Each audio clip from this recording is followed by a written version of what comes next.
Hello everyone, here we will see the notes of Thou art indeed just Lord, if I contend, written by G.M.Hopkins. Thou art indeed just Lord, if I contend, by G.M.Hopkins is a 14-line poem that conforms to the traditional pattern of an Italian or Petrarchan sonnet. Here we see this poem is written in two forms. They are Italian and Petrarchan sonnet. This means that beyond having 14 lines, the poem also follows a pattern of ABBA rhyme scheme. Here we will see the poem is in ABBA and ABBA rhyme scheme. In the first 8 lines, this section of the poem is known as the octet. The first 8 line is called as octet. In the second section, known as sestet, the 6 lines follow a pattern of CD, CD, CD. First 8 line called as octet and the next 6 lines called as sestet, which follow the rhyme scheme CD, CD, CD. While the sestet is known to vary in Petrarchan sonnets, the pattern Hopkins chose for him for poem is most traditional. In his poem, what we read now, the same poem, he used the traditional form of Petrarchan sonnet. Here we will see the summary of the poem. The poem begins with the speaker using a line from the Bible, specially Psalm 119. From the Bible, the first 2 lines are chosen. Through this passage, he asks God why everything he does comes to nothing, but that which non-believers do is successful. He asks God, poet asks the God that why he is doing better or good result, he is giving good result to the non-believer of the God. Those who believe, for them he is not doing any good success or good growth in their work, but those who are the non-believer of God, they also get success in their work. Why? Poet asks here.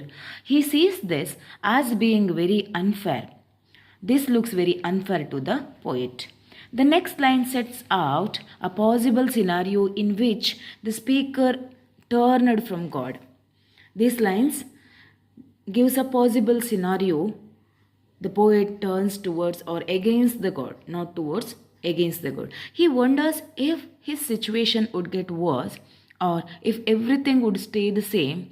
There is clearly some doubt in his mind about God and his ability to influence the speaker's life. Here he asks the ability. He is having doubt on God's ability and he asks some questions here doubtedly. In the last lines, he specially asks God that he allowed like the birds to build something that lasts. These for everything he is made in his life has come to nothing. He is asking related to nature in last lines, how a bird builds its own nest, how the nature is followed in a certain way, or what is the hidden agenda or hidden rule behind those. Not only the bird, even each and everything in the nature, it has its own in and out formulas, unknowingly, which is made by God. Poet asks doubt about those, how it happens and why it happens. Here we will say line by line analysis. In the first line of the poem, the speaker makes use of the lines from Psalm 119. Already I said these first 2 lines chosen from the Bible as it is. He asks God through the words translated by Saint Jerome. These words are translated by Saint Jerome. Why sinners prosper? Why the person who does mistake or who does wrong or who is not believing the God, he is always getting success. Why? The sinner always getting the good prosper in his life. Why? The speaker is clearly of the same mind. He's asking in same mind why it happens good for them in such bad persons. He wants to know why, since he loves and puts his faith in God, why others who don't do so. He asks poet here. Poet interrogates that. He is having such respect or belief on God. He is throughout the day he is serving the God, but also he is not getting such success in his life. But some people they get success very easily or very quickly in their work. How it happens? First of all, they do not have any respect towards God. How? These all allowed to do well. This is a genuine question, but the speaker does not expect to receive an answer. He is just asking to the God, but he don't expect any answer from him. He doesn't require any answer. It is followed by another question, this one asking why all his own endeavors end in disappointment. He's asking, all my needs or deeds or desires, everything ends with the disappointment. There is no success. Why it happens, God? The next 2.5 lines of poem are complex. Through a jumble of syntax, the speaker asks how God would treat him differently in the speaker was not so devout. Here, next lines, uh, speaker says, how God treat me as different, not like other who is not believer or who is not believer, not believer. In the next lines, he repeats the same sentiment that was in the first part of the poem. He refers to the sorts and thralls of lust. Here he asks about the desire, the various desires of the man. We have lots of desire, along with we have belief also, but our beliefs are not satisfied what we expect. But others, those who not believe the God, those who not follow the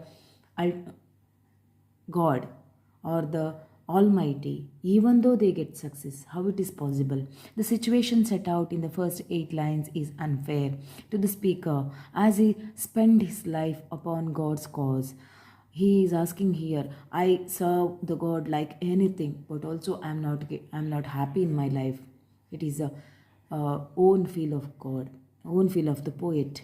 In the last 3 lines of the poem, the speaker continues his description of this natural scene. Already I said, regarding the nature also he speaks, how the nature works, what are the basic idea of the nature, how a bird sings, how a bird weave his own nest very beautifully, very skillfully. What is the theme of this poem? We will see. The main theme is a questioning of God's justice and the problem of evil. There are many problems in the society or in our nature, in our earth, even though God gives justice to them, those who are the maker of problems. Hopkins struggles with why sinners prosper while he, despite his devotion, feels unaccomplished. Here, our poet struggles why sinners always get the goodness in life, or growth in life, or success in their desire, deed. But those who are the believer, really devotee of the God, those who have lot of devotion in their mind, even though they fail not success in their life, they won't feel happy in their life. Why it happens? This is the main theme of the poem. Thou art indeed just I contend.